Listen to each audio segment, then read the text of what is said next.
When I first saw this conference and saw that there were going to be other people that are first gen, low income, minority background just like me, it made me feel more welcome and made me feel like I belonged in computing.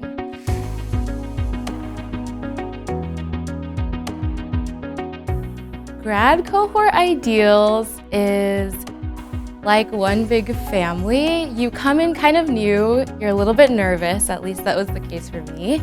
But everyone here is so welcoming and they all want to get to know you, get to know your research. And they'll even connect you with people and other faculty that can help you with your research journey.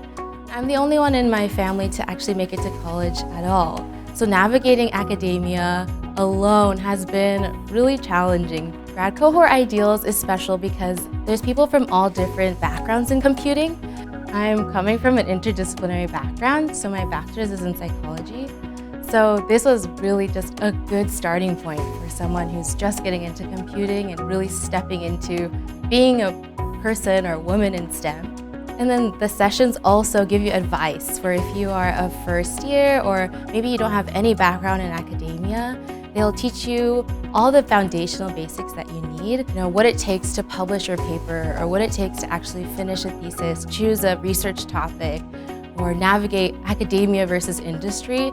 Having that advice from other mentors and faculty really helps give you perspective. And it's just really cool to see how all of these brilliant minds are coming together to share their ideas and their research with each other. Having a good peer network also helps because you're able to call on these peers that you met at a conference maybe last year to help you with the research project that you've just thought about this year. I've left this conference with lifelong friends and friends that I still talk to this day from the first time I attended.